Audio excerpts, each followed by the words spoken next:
My name is Jeremy. I'm an independent contractor and a trainer with Roehl Transportation, and in this week I'm going to discuss my 2022 profit and loss. To begin, I want to make a couple notes on transparency. I believe in being fully transparent so people could, have accurate expectations when it comes to making decisions on what they should do. So I think transparency and authenticity is the best recruiting. So I'm going to be straightforward with these numbers. I'm going to be straightforward with my own personal experience, because that's all I can really offer you guys is just my perspective. And as far as that goes, I think that independent contracting and leasing on with a fleet is not for everyone. So definitely, weigh the facts of the matter, the pros and the cons for every unique circumstance, because there's a lot of variables that can make it beneficial or limiting for certain people. Things like location, like where you live, the freight availability, things like that, your home time, your expectations for home time as well. These things contribute to overall satisfaction and fulfillment for somebody that is in a similar position to me. So just keep all this in mind as I discuss some of these numbers. I think that I feel like I'm being treated fairly. I really am happy with the relationship that I have with Roehl Transportation. When it comes to any criticism I have for them, I think of, what would somebody ask me if I were to criticize, my wife? What am I going to say? She's just too damn pretty, right? These relationships are just that. The relationships. If I have any issues with my business partners, then I go to them and I talk to them. I say, hey guys, and we communicate with them.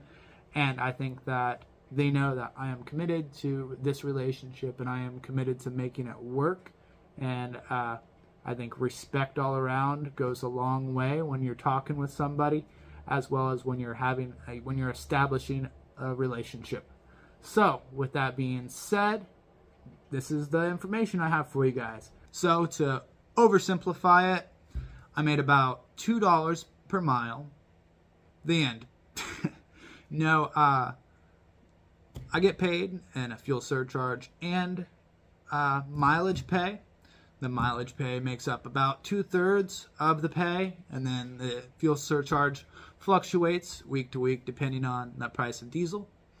Last year, I ran 120,000 miles total. 102,000 miles of those were loaded. And then the grand total was 233,295. That was gross. So if you think 120 times $2 per mile, then that is pushing close to 244. So I'm just like 6,000 and change shy. But again, I'm including empty miles in that too, because with my contract, I get paid some empty miles as well too. But moving right along, so that 233,000 gross is broken down as 144,000 in mileage pay, 68,000 in fuel surcharge, and 20,000 in training pay. So that was total revenue. And for fuel, I spent 77,789. Let's see. Truck repairs last year was $9,100. And then, let's see, another $1,000 for electronics. Okay, so the total variable expenses was $89,464. Let's see, moving right along. We'll just go down clear to the bottom here and get down to the good stuff. All right. Total fixed expenses was $40,000. Total expenses was $130,000. Net income before tax was $103,000. Miles to break even was $34,000. Revenue to break even was $65,000. All right. that is the year profit and loss. I would like to note that for the month of April, I didn't work a single day. Yeah, I was a new dad, so yeah, she's about a year old now, so I could say I am a new dad still. You know, I got a baby here, so I was able to spend that time with mom for about 5 weeks with no income, and I was still able to get these numbers. So I'm actually going to put up a comparison here, because even though I ran less mileage than I did last year, I actually made more money. So I'm doing something right anyway.